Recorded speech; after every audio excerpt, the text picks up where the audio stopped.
로마서 12장 2절 말씀 중심으로 정답보다 중요한 것, 특별히 하나님의 뜻이 무엇인지 분별하고 결정하는 것에 대해서 함께 나누고자 합니다. 그리스도인에게 있어서 하나님의 뜻만큼 관심 있으면서도 어려운 주제는 없는 것 같습니다. 우리는 구원에 합당한 삶을 살기 위해서 도대체 하나님이 어떤 뜻으로 우리에게 말씀하실까? 그리고 우리는 어떻게 하면 잘 결정할 수 있을까? 특별히 진로를 결정한다든지 배우자라든지 또 아니면 삶의 여러 크고 중요한 일들을 결정할 때에 항상 무엇이 옳은 정답인가? 아니면 어떻게 하면 좋겠는가? 고민을 많이 해요. 참 어렵다라는 생각이 많이 듭니다.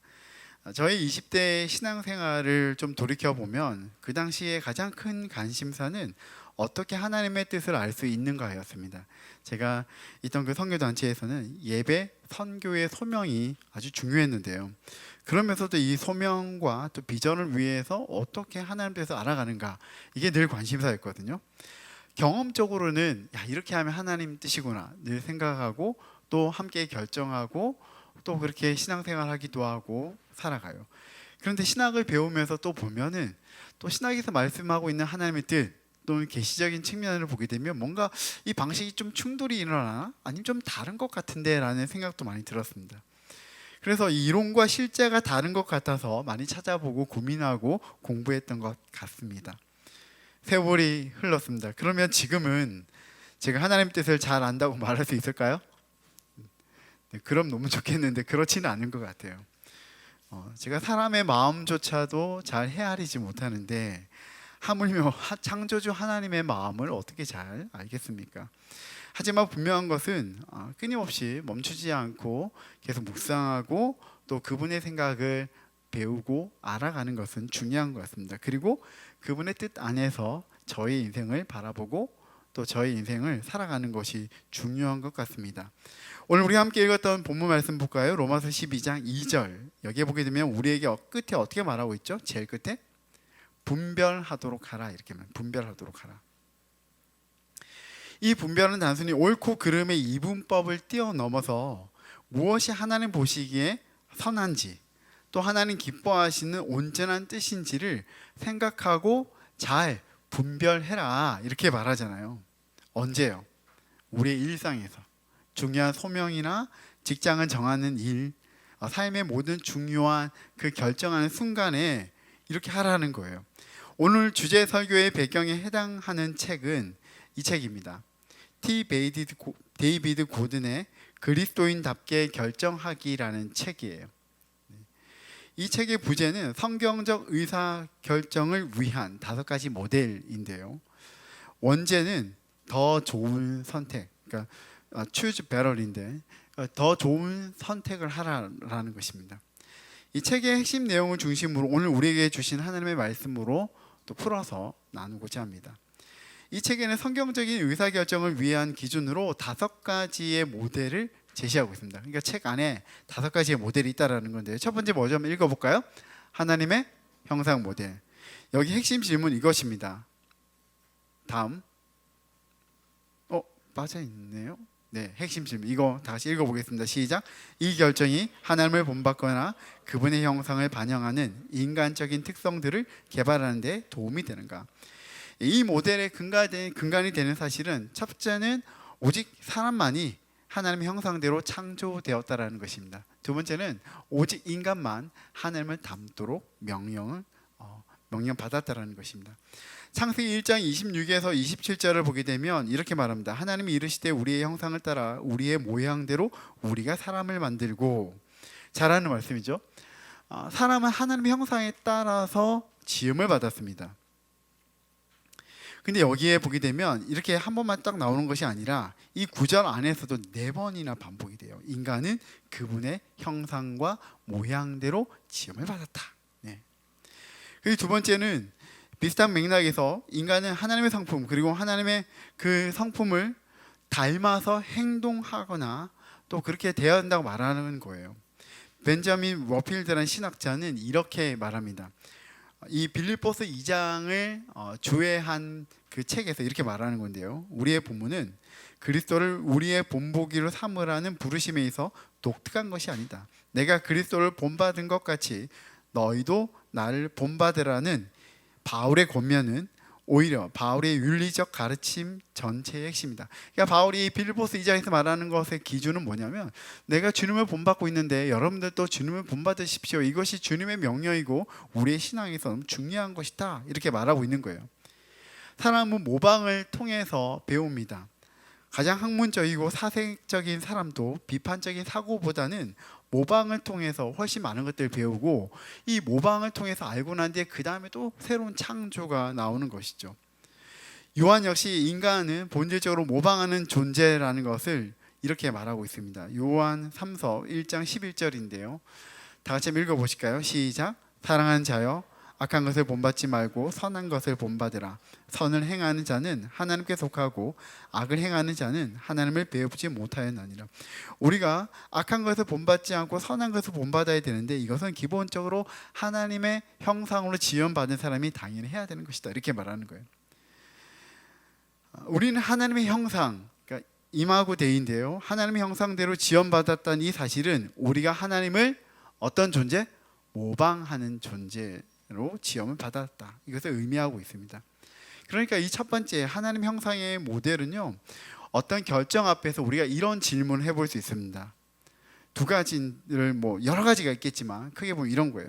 주어진 선택지 가운데 어떤 것이 내면의 하나님의 형상을 더 개발하는가? 또한 우리를 하나님께서 피조 세계를 다스리는 자로 부르셨잖아요. 그런데 밖으로는 피조 세계를 경작하고 안으로는 하나님의 성품을 가꾸는 선택은 무엇일까를 고민하는 거예요. 그러니까 이제 총 5가지 나올 건데, 그중에 첫 번째가 이 원칙이라는 거예요. 두 번째를 보겠습니다. 두 번째는 하나님의 법 모델입니다. 핵심 질문은 이렇습니다. 함께 읽어볼까요? 시작. 하나님이 성경에서 이 행동을 명령하시거나 금지하셨는가 하는 거예요. 이 모델에서 가장 중요한 것은 하나님의 정당한 권위를 인정하는 것입니다. 성경에 명시되어 있는 십계명 또는 많은 명령이나 규범에 의해서 우리의 선택이, 우리가 결정하고 있는 그것이 그 명령에 부합한지를 확인하는 것입니다. 여기에도 두 가지의 전제가 있습니다. 첫 번째는 하나님이 우리를 다스릴 권리를 가지고 계신다는 것을 인정하는 거예요. 두 번째는 하나님의 법 모델은 하나님이 지혜와 사랑으로 우리를 선하게 다스린다는 사실을 인정하는 것입니다. 시편 100편 3절, 우리가 잘 아는 말씀이잖아요. 이 말씀에 보게 되면, 여호와가 우리 하나님이신 줄 너희는 알지어다. 그는 우리를 지으시니요 우리는 그의 것이니 그의 백성이요 그의 기르시는 양이로다. 어떤 말씀이에요? 우리는 하나님께서 창조하신 사람이에요. 그리고 그 하나님 우리의 하나님이죠. 그리고 그 하나님 우리를 어떻게 지으셨고 또한 우리를 기르신다고 얘기하고 있습니다.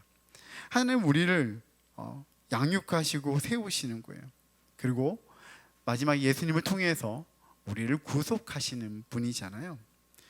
하나님 단순하게 세상을 창조한 것으로 끝나지 않으셨고요, 그 창조하신 세계가 하나님의 방법 가운데 운영되어지도록 명령하십니다. 그리고 우리는 그 가운데 있어요.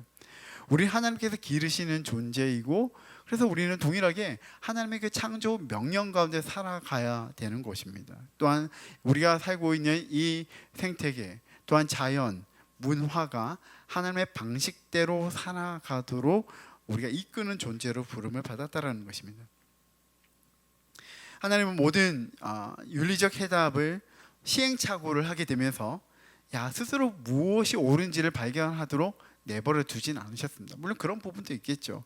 그런데 하나님은 우리를 바른 길로 인도하시기 위해서, 또 때로는 해로운 길에서 우리를 보호하기 위해서 굉장히 많은 것들을 말씀해 주시고 명령했습니다. 성경에는 그 하나님의 명령들이 많이 나와 있습니다. 그래서 우리는 그 성경을 볼 때마다 그곳에서 명확하게 말씀하신 하나님의 뜻이 무엇인지를 보고 그 뜻 가운데 우리 하나님의 통치를 받는 것이 중요하고요, 성경은 그것이 복이라고 말하고 있습니다. 디모데전서 1장 8절 한번 읽어볼까요? 시작. 그러나 율법은 사람이 그것을 적법하게만 쓰면 선한 것임을 우리는 아노라. 율법, 그것은 나쁜 것이 아니라 하나님의 분명한 법이고요, 그 법 가운데 살게 되면 그것은 우리에게 선한 것이다, 우리에게 복이다, 이렇게 말하는 거예요. 그러니까 이 모델은 우리가 어떤 행동을 선택해야 할지 고민할 때 하나님께서 무엇이라고 명령하셨는가, 하나님의 뜻이 무엇인지 명확하게 나와 있는 것, 때로는 무엇을 금하셨는지를 보는 거예요. 자, 뭐 예를 들어서 누군가에게 복수하고 싶은 마음이 가득할 때, 이 복수라는 나는 너무 좀 극한 것 같긴 한데, 그래도 뭔가 좀 화난 마음이 있으면 되돌려주고 싶은 마음이 있잖아요. 그럴 때 어떻게 할까? 사실 성경에는 명확하게 나와 있죠. 네. 뭐 그럴 때는 어떻게 합니까? 70번씩 7번 용서하고 그렇게 말하지 않습니까? 성경에 또 보게 되면 우리 부모님에 대해서 어떻게 해야 될까요? 거기에 대해서 명확하게 말하고 있죠. 타인에 대해서 어떻게 생각해야 됩니까? 성경에는 하나님의 뜻 명확하게 나와 있는 명령들이 있습니다. 그 명령에 따라서 우리의 삶을 조명해보고 살아가는 그 기준이 될 수 있는 것입니다. 세 번째는 지혜의 모델입니다. 핵심 질문은 다시 읽어보겠습니다. 시작. 이 결정으로부터 예상되는 결과는 무엇인가? 이 세 번째는 앞에 나왔던 법 모델을 보완하는 필수 요소인 지혜의 모델인 것입니다. 지혜는 사물의 참된 본질을 관찰하고 무엇이 효과적인지 이해하는 능력, 이렇게 생각할 수 있거든요. 사도 바울은 모든 것이 가하나 다 유익한 것이 아니다, 이렇게 말합니다. 그래서 허용된 범위에서 결정하고 살아가지만은 그런데 가장 좋은 것이 무엇인지 또 생각해 보아야 한다, 이렇게 말합니다. 앞에 이제 법의 모델을 보게 되면 명확한 것들이 많잖아요. 그런데 문제는 우리의 일상에서 적용이 당장 안 된 것 또는 직접적으로 안 되는 것이 너무나 많아요. 수많은 그 문제들을 적용할 때 어떻게 해야 되는가, 뭐 원칙을 발견한다고 하지만은 잘 모르겠습니다. 구체적으로 나오지 않아요. 우리가 어떤 진로를 결정할 때, 그래서 주님 제가 어디로 가야 되겠습니까? 잘 모르겠습니다. 제가 저기로 갈까요? 아무 대답이 없어요. 그래서 막 기도하다 보니까 뭔가 성경을 찾아봐야지. 성경에서 yes, no 이렇게 나오면 그때 답을 찾는 건가요? 근데 그럴 때도 있는데 그럴 때가 거의 없어요. 제가 어디로 가야 되겠습니까? 무슨 회사입니까? 그러면은 어딜까? 근데 거기 글자 있는 이니셜을 찾아야 될까요? 그럼 너무 좋은데 이상하잖아요, 그거는.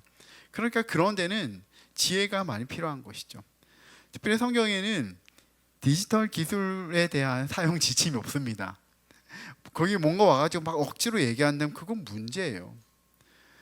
그러니까 그런 우리의 일상 가운데 있는 많은 문제들에 대해서 직접적으로 말하고 있지는 않지만은 하나님 안에서 지혜를 구하면서 우리가 결정해야 될 것들이 너무나 많아요. 이 지혜의 모델은 다음과 같은 질문들에 대답하는 데 도움을 줍니다. 일을 하거나 하지 않으면 어떤 결과가 나올 것인가? 자연 질서나 인간 본성에 대해 알고 있는 바를 바탕으로 이 선택은 어떤 결과를 초래할 것인가? 삶의 매 순간 지혜로운 선택을 하는 것은 하나님을 닮은 자의 모습이에요. 그러니까 순간적으로 딱 그대로 있는 고지 그대로 글자대로 그대로 답을 찾는 것이 아니라 하나님의 지혜 가운데 또 배우면서 또 하나님의 전체적인 그 맥락 속에서 하나님은 어떠한 분인지를 이해하게 되면서 우리의 삶을 고민하고 결정하는 것이죠. 성경은 하나님이 주신 관찰하고 평가하는 능력을 장려하고 있고, 오히려 관찰하고 평가하지 않는 사람들을 어리석은 자라고 말합니다. 아담이 그 어떤 동물들과 생물들의 이름을 지어줬는데 그가 지은이 곧 그것의 이름이 되었다, 이렇게 말하거든요. 이것이 무엇입니까? 라고 물어보고 뭔가 딱 말씀해 주시면 그것을 이름을 붙인 것이 아니라 그것은 그에게 주어진 그 지혜를 가지고 결정했다라는 거예요. 근데 기본적으로 우리는 하나님께서 우리를 당신의 형상으로 지으셨기 때문에 이 형상 안에는 하나님의 지혜가 포함되어 있는 것입니다. 시편, 잠언 뒤에 이제 성경 구절이 많이 나오는데요. 참 지혜가 어디로부터 나오냐? 참 명철이 어디로부터 나옵니까? 우리 하나님께로부터 나온다, 이렇게 말합니다. 여호와를 경외하는 것이 지혜의 근본이라. 그의 계명을 지키는 자는 다 훌륭한 지각을 가진 자이니 여호와를 찬양함이 영원히 계속되리로다. 대저 여호와는 지혜를 주시며 지식과 명철을 그 입에서 내심이며. 하나님 지혜의 하나님이고 명철의 하나님이신데 그 지혜를 우리에게 주신다, 이렇게 말합니다. 지혜를 얻는 자는 명철을 얻는 자는 복이 지혜를 얻는 자와 명철을 얻은 자는 복이 있나니 이는 지혜를 얻는 것이 은을 얻는 것보다 낫고 그 이익을 정금보다 나음이니라. 이렇게 말합니다. 이사야 11장 2절에 보게 되면 그의 위에 여호와의 영 곧 지혜와 총명의 영이요 모략과 재능의 영이요 지식과 여호와를 경외하는 영이 강림하시리니 이렇게 말합니다. 예레미야 10장 12절 여호와께서 그의 권능으로 땅을 지으셨고 그의 지혜로 세계를 세우셨고 그의 명철로 하늘을 펴셨으며 골로새서 1장 9절에 이로써 우리도 듣던 날부터 너희를 위하여 기도하기를 그치지 아니하고 구하노니 너희로 하여금 모든 신령한 지혜와 총명에 하나님의 뜻을 아는 것으로 채우게 하시고. 전 이 말씀 좀 좋았습니다.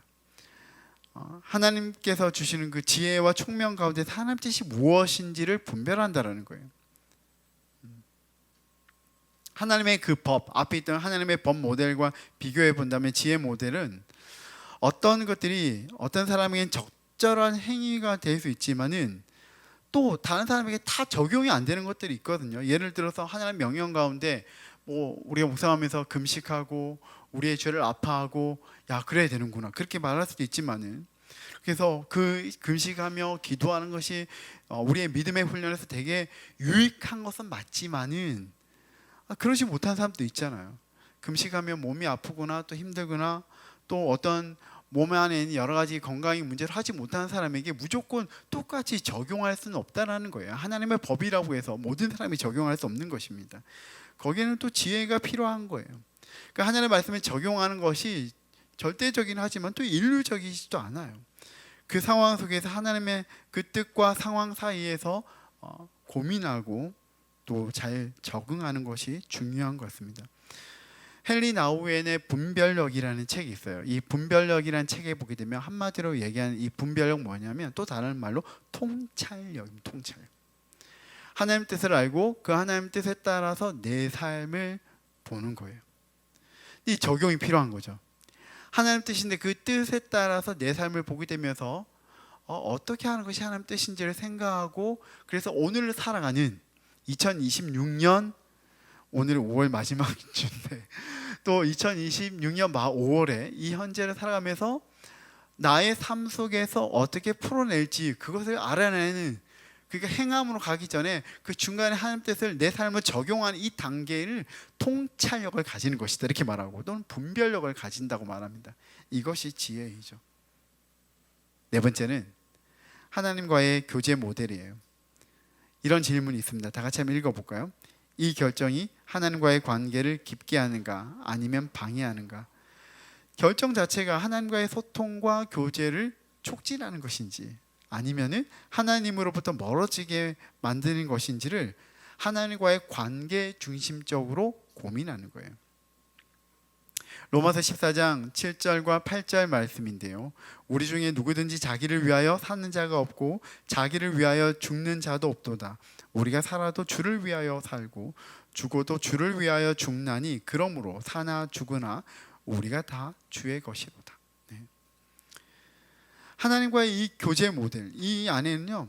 우리 하나님의 영광을 위해서 살고 또 그래서 우리에게 주신 사랑에 감사하면서 하나님과 우리의 그 관계를 고민하는 거예요. 그래서 우리의 방향이 하나님을 영화롭게 하고 하나님 기쁘시게 하고 하나님과 교제하는 그 방향으로 살아가는데 우리가 어떤 문제 앞에서 기도할 때에 이 하나님과의 관계를 고민하는 것이죠. 그런데 우리가 이 피조물 된 자로서 하나님과 소통할 수 있는 그 안에는 여러 가지가 있지만 특별히 기도가 하나님과 잘 소통할 수 있는 방식인 것 같습니다. 인간은 하나님을 향해서 말하고 또한 하나님께서 응답을 들을 수 있는 존재라고 말할 수 있습니다.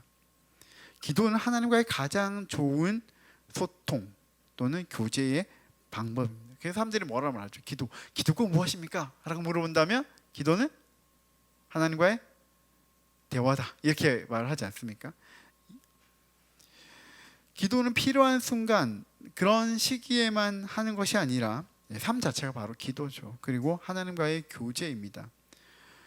존 오웬이라는 청교도 그 목회자는 우리의 삶을 하나님과의 교제라고 묘사합니다. 여기 이런 내용이 있습니다. 우리가 하나님과 나누는 교제는 하나님이 자신을 우리에게 나누어 주시는 것과 우리가 그분이 요구하시고 받을 만하신 것을 그분에게 되돌려 드리는 것으로 구성됩니다. 이것은 예수 그리스도 안에서 우리가 하나님과 맺고 있는 연합에서 흘러나옵니다. 하나님과 성도들 사이의 상호 교제는 가장 거룩하고 영적인 방식으로 이루어지며 서로 주고받음의 관계입니다. 이 관계, 하나님과 우리의 관계가 함께 소통하고 교제하는 관계라는 거예요. 특별히 기도가 또 예배가 하나님을 만나고 소통합니다. 그래서 하나님과의 이 교제 모델은 이런 질문을 해요. 우리의 선택은 하나님과의 교제를 돕는가? 아니면 방해하는가? 다양한 선택지는 개인 또는 공동체가 하나님과 교제하는 데 어떻게 영향을 미칠 것인가?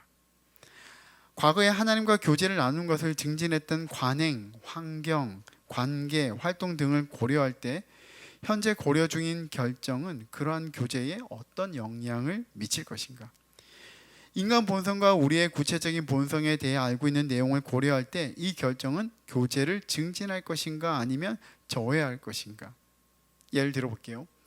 내가 가는 직장이 월급이나 여러 수익성은 좋지만은 좀 정직하지 않은 것 같아.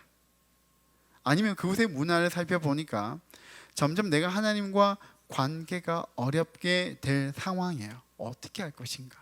여기에 고민하는 것이죠. 요즘에 그 문화를 보니까 사람들과 대화하는데 살아남기 위해서 이렇게 대화와 저렇게 대화해. 그런데 나도 똑같이 그렇게 사람들의 방식으로 대화하고 있는데 불편해. 왜요? 이거 내가 하나님 보시기에 내가 이렇게 말하는 게 별로 좋지 않은 것 같아. 누가 한 명 죽이고 놀리고 막 세게 얘기해야지 내 말이 먹히는 것 같고 막 그렇게 하다 보면은 뭔가 대화는 할 수 있고 사람들 분위기에 잘 맞출 수 있는데 이렇게 말하고 있는 나를 하나님께서 기뻐하실까? 이런 생각이 들 때가 좀 있지 않습니까? 저는 그런 생각 많이 들거든요. 다섯 번째, 이제 마지막이에요. 영적 전쟁 모델이에요. 읽어보겠습니다. 이 결정은 선과 악 어느 편에 서게 하는가? 이 세상을 영적 전쟁터로 인식하는 거예요. 그리고 우리의 결정이 사탄의 그 유혹 속에 넘어가는 것은 아닌지, 아니면 우리는 하나님의 전신갑주를 입고 선한 싸움으로 잘 싸울 것인지를 고민하게 하는 모델입니다. 성경에는 하나님을 만군의 주, 그러니까 만군의 주가 뭐예요? 모든 군사, 모든 군인들, 그 모든 군대의 주가 된다라는 뜻인데 만군의 주라는 표현이 259번이 나온다고 합니다. 하나님 종종 하나님을 위대한 전사로 그리기도 합니다. 하나님은 황폐한 이 땅에서 억압하고 있는 그 적들과 싸우시고 물리치시고 그래서 온전한 질서를 잡아가시고 정의를 평화를 회복하시는 분으로 묘사하기도 합니다. 그래서 이 성경에서 보게 되면 이 전쟁에 대한 모델의 근거가 이렇게 4개 있다 이렇게 말을 합니다. 구약의 예표 속에서 보게 되면 예표적 기대 속에서 그리스도의 오심은 종종 군사적 임무를 수행하는 왕들과 연관되어 있다. 두 번째는 성경에 등장하는 다양한 묵시적 구절들은 인간 존재의 전체 드라마를 선과 악, 빛과 어둠 사이의 위대한 전쟁으로 묘사한다. 세 번째는 그리스도인의 사역, 삶과 의무를 군사와 관련된 비유를 사용하여 설명하는 성경 구절들이 많다는 거예요. 고린도후서 10장 3절 4절 또는 에베소서 6장 11절 13절 너무나 유명한 하나님의 그 믿음의 전쟁. 그래서 우리에게 어떻게 말합니까? 너희도 마귀의 관계를 능히 대적하기 위해서 하나님의 전신갑주를 입으라 이렇게 말합니다. 그냥 있으면 어떻게 된다고요? 사단이 우리를 넘어지게 하고 죄 가운데 쓰러지게 하니까 우리는 어떻게 합니까? 깨어서 하나님의 전신갑주를 이어서 믿음의 전쟁 가운데 임하라고 그렇게 말하잖아요. 우리의 삶 때로는 이 악한 영과의 싸움이에요. 뭐 편하게 말하면 영적 전쟁 이렇게 말하죠. 내가 하는 결정과 삶이 악한 권세와 싸우는 하나님 나라의 방식인가 아닌가를 고민하는 것입니다. 어떻게 영적 전쟁 모델이 가능한가? 여기에 이제 중요한 것이 있는데 우리의 힘과 능력으로 우리가 싸워서 이기는 건 아니에요. 분명 우리가 죄와 싸워가지고 이길 만한 능력이 없어요. 그렇지 않습니까? 나는 죄를 지을 만한 그때에 딱 믿음으로 이길 거야. 예, 근데 우리가 항상 넘어져요. 왜요? 우리는 죄를 이길 수 없어요. 유혹에 굉장히 약합니다. 그때쯤 되면 어떻게 되죠? 이번만 죄 짓지 뭐 내일부터는 제가 거룩할 거예요 이렇게 말하잖아요. 그런 수많은 속임 속에 우리가 자주 넘어지잖아요. 그래서 우리는 매번마다 성령의 충만함이 필요하고 또한 예수님의 보혈을 의지함으로 우리 훈련되어 이겨나가는 것이 되게 중요하고 이 마귀의 간괴를 잘 볼 줄 아는 눈이 필요한 것 같습니다. 자, 이렇게 5가지의 성경 안에서 모델이 제시되어 있는데요. 이제 결론입니다. 갑자기 훅 오죠. 이 5가지의 모델 제가 다시 보여드릴 텐데요. 5가지의 모델은 하나로 모든 것을 결정하는 것은 아니에요. 여기 이제 5가지가 있는데 하나로 결정하는 것이 아니라 상호 보완적이고 그리고 내가 어떤 결정을 할 때에 이 결정을 할 때 이 5가지를 함께 살펴보는 것입니다. 단순하게 무엇이 옳은가, 그런가, 아니 무엇이 성공하는 것인가, 좋은가를 뛰어넘는 거예요. 하나님 가장 기뻐하시는 것이 무엇인가? 우리 결정할 때에 하나님 앞에서 어떻게 하면 그것이 하나님 기뻐하시는 방식일까? 더 좋은 것을 선택하는 것. 그것이 이제 중요한 것 같습니다. 예를 몇 가지 한번 들어드리면 이런 거예요. 이직이나 새로운 직업을 선택하려고 합니다. 자, 그때 이렇게 5가지의 모델을 한번 살펴볼게요. 새로운 직업을 선택한다. 아니면 뭐 이제 처음 이제 학교를 졸업하고 직업을 결정할 때에 결정하는 거예요. 하나님의 법 모델. 내가 가고 있는 이 회사 또는 그 일이 혹시나 성경이 금하고 있는 부도덕한 거나 불법적인 것은 아닌가? 이제 이게 하나님의 법에서 하나님의 거룩을 명령하시는 그 법 가운데 결정하는 거예요. 지혜의 모델로 살펴본다면 이 직장의 급여, 복지 그것이 나와 가족에게 좋은가? 또 가족을 부양하기에 충분한가 생각하는 거예요. 또한 내가 이 일을 하게 되면 나의 재능을 발휘하기에 효과적일까? 그것도 관찰하고 하나님께 기도하고 또 사람들에게 조언을 구하는 것입니다. 그리고 판단해요. 하나님과의 교제의 모델. 조건은 좋지만 내가 먼 데를 가게 되면 거기서 내가 신앙생활하기 되게 어려울 것 같은데 내가 이 결정을 하게 되면 내가 하나님 잘 섬기고 또 신앙생활하면서 성장할 만한 그 환경이 안 되는 것 같은데 그러면 하나님과의 교제가 약화되는 것이니까 어떻게 해야 될까? 이런 고민들을 함께 한다는 거예요. 여기는 이제 yes, no가 아니라 그러면 대안이 있는가를 함께 고민한다는 거예요. 네 번째는 하나님의 형상이에요. 이 업무를 통해서 내가 하나님의 창조적 성품이나 성실함을 닮아가고 그래서 내가 하나님의 형상으로 잘 바뀌어질 수 있겠는가? 라고 물어보는 거예요. 나머지 영적 전쟁 모델. 내가 이곳에 가게 되면 내가 엄청나게 많은 탐욕이 부추겨지는 그런 곳인가? 아니면은 내가 하나님 나라의 가치와 전략 가운데 잘 살아갈 수 있는 곳인가? 물론 하나가 딱 적용되는 건 아니지만 이 5가지로 우리의 삶을 볼 수 있다 이렇게 말하는 거예요. 또 한번 다른 예를 들어볼게요. 요즘 이제 AI가 또 굉장히 많이 아직 아닙니다. 아직 그대로 보여주세요. 요즘 AI가 이제 굉장히 활용성이 많아지고 앞으로 이제 AI는 더더욱 발전할 것 같습니다. 그래서 디지털 기술을 사용하는 것이거나 아니면 이번에 얘는 SNS에 대한 얘기를 좀 해볼게요. SNS 많이 하잖아요. 그래서 지혜의 모델로 보게 된다면 순서는 정확하게 왔다 갔다 합니다. SNS의 그 삶이 뇌 쉼에 도움이 되는가? 아니면 무의미하게 시간만 낭비하고 있는가? 여러분 그런 경우 많잖아요. 앉아보고 있는데 한 10분 본 것 같은데 1시간 지나고 1시간 본 것 같은데 2시간 본 것 같고 계속 보게 되는 거죠. 근데 그게 하루 지나고 또 계속 틈나면 계속 그렇게 하는 것이죠. 이게 지혜로운가? 한번 생각해 볼 수 있는 거죠. 두 번째 하나님과의 교제 모델에서는 이것을 보다가 내가 보니까 오늘 사회의 수많은 소음 속에서 내가 지금 빠져 있는 건 아닌가. 그러면서 하나님과 조용한 그 소통의 시간을 잃어버리고 있는 것은 아닌가. 하나님과의 관계, 교제가 망가지고 있지 않은지를 살펴보는 거예요. 이 사용하는 것에도.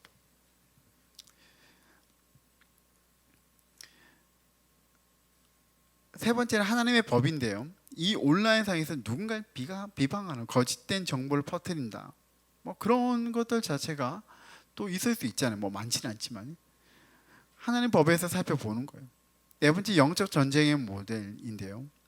나의 이 온라인에서 하고 있는 여러 가지들이 때로는 누군가를 힘들게 하고, 그래서 사실 이런 걸 하더라도 어떤 유익성을 구함과 동시에 선한 유익을 가지고 서로에게 주고받아야 되는데 오히려 싸움의 도구로 삼지는 않는가. 아니면 이 온라인에 있는 이것들을 통해서 거룩하지 못한 것에 빠져들게 하고 있지는 않는가. 그런데 나도 모르게 빠져서 헤어나지 못한다면 그건 문제라는 거예요. 다섯 번째는 하나님의 형상 모델인데요. 가상 공간에서의 나의 태도. 그런데 그 가상 공간에서의 태도에도 하나님의 거룩함, 하나님의 진실함을 내가 반영하고 있는가? 이걸 생각해 보는 거예요. 한 가지만 더 들어보겠습니다. 공동체 내에서의 갈등과 어떤 문제를 풀어가는 문제입니다. 사실 우리 살아가다 보면 그런 일들이 있습니다. 그건 뭐 교회도 그렇고 일터도 그렇습니다.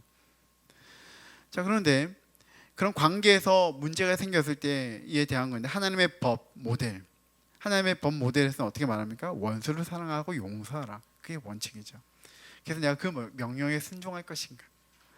근데 하나님의 형상 모델을 보게 되면 하나님은 어떤 분이신가? 하나님 먼저 우리를 어떻게 하셨죠? 용서하셨어요.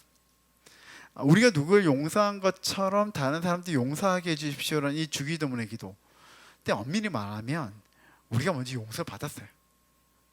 그리고 우리가 용서하는 것이죠. 그래서 이 하나님의 형상의 모델은 관계에 있을 때 어떻게 해야 되죠?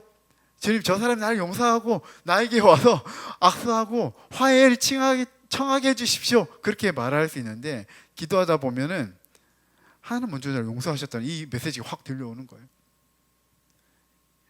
세 번째는 영적 전쟁의 모델. 그래서 이 관계가 안 좋은데 이것을 어떻게 풀어갈 것인가. 근데 사단은 어떻게 말하죠? 야, 너의 자존심을 지켜. 내가 먼저 다가가야 돼? 이런 마음이 들게 하는 것이죠. 그런데 영적 전쟁의 모델에서는 하나님은 어떤 분이십니까? 가장 높은 곳에서 가장 낮은 자리로 오셨습니다. 사람들이 손가락질하고 죽이려고 하고 그 사람들을 보면서 어떻게 하죠? 예수님이 십자가에서 용서하셨던 분이시죠. 그러니까 어떻게 합니까? 우리는 이 사탄의 전략에서 걸려 넘어지지 않고 화평의 방식으로 나갈 수 있는가? 지혜의 모델. 어느 시점에 어느 방식으로 대화하는 것이 가장 관계 회복에 좋은 것인가를 고민하는 거예요. 다섯 번째는 하나님과의 교제의 모델인데요. 내 마음의 미움이 하나님께 나가는 기도를 막고 있지는 않는가. 그렇잖아요. 여러분, 그럴 때 있잖아요. 너무 마음 힘들고 어렵고, 그게 뭐 내 일상의 문제도 있지만 사람 때문에 너무 힘들고 어려우면 하나님께 나가서 이 기도하는 것도 쉽지 않고, 기도하다가 막 때로는 그렇잖아요. 하나님, 저한테 왜 이러시는 거예요? 이렇게 말할 때도 있잖아요. 그래서 우리가 이런 관계에서 하나님과의 관계는 어떤가? 뭐 세 가지의 제가 큰 예를 가지고 이제 말씀드렸는데요.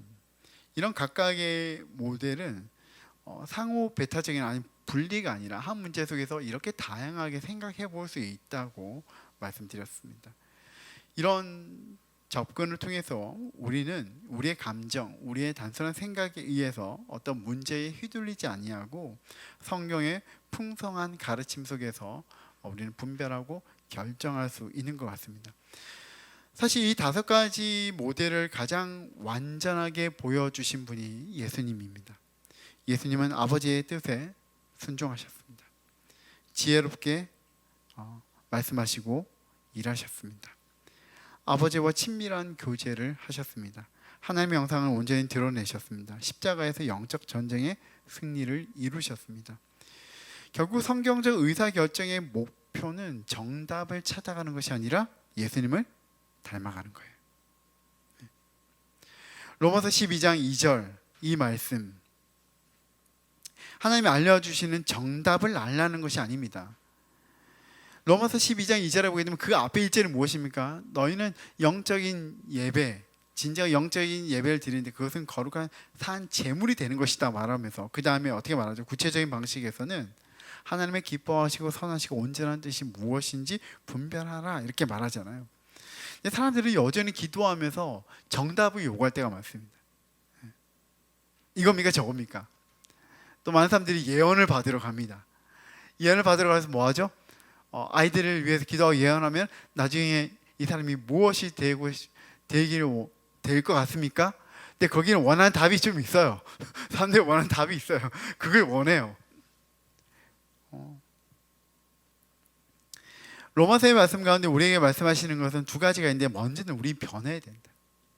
그리스도 안에서 그 보혈 가운데 하나님 은혜 가운데 변하는 것이 중요하고 두 번째는 분별하는 것이 중요하다 이렇게 말합니다. 우리가 마음으로 자기의 길을 계획하며 이 5가지 도구로 굉장히 많이 고민하고 할 때에 마지막에 붙들어야 될 진리가 있는데 그것은 잠언 16장 9절의 말씀입니다. 다 같이 한번 읽어볼까요? 16장 9절 잠언. 네, 넘겨주세요. 함께 읽겠습니다. 시작. 사람이 마음으로 자기의 길을 계획할지라도 그의 걸음을 인도하시는 이는 여호와시니라. 저는 이 말씀이 단순하게 그래서 될 대로 되라가 아니라 함께 고민하고 가지만은 그러나 우리의 삶이 누구 아래 있다? 하나님의 전능하신 손길 아래 있다. 그리고 그분께 우리의 삶을 맡겨드리는 것이고 또 하나는 뭐냐면 기대하는 마음이에요. 결정하는 건 참 어렵습니다. 근데 그 결정 가운데서 우리가 기억해야 될 것은 내가 그렇게 기도하면서 성경 가운데서 하나님 뜻을 구하며 결정할 때에 하나님은 가장 좋은 길로 나에게를 인도하신다라는 그 믿음을 가지는 것이 너무 중요한 것 같습니다. 그래서 단순하게 정답을 찾는 데 급급하기보다는 이런 분별의 과정을 통해서 하나님의 마음을 더 깊이 알아가는 그런 믿음, 그래서 하나님께서 행하실 일들을 기대하고 특별히 부족한 나를 통해서 연약한 나를 통해서 일하실 그 하나님의 길을 하나님의 방법을 기대함으로 나아갈 수 있는 우리 모두가 되었으면 좋겠습니다.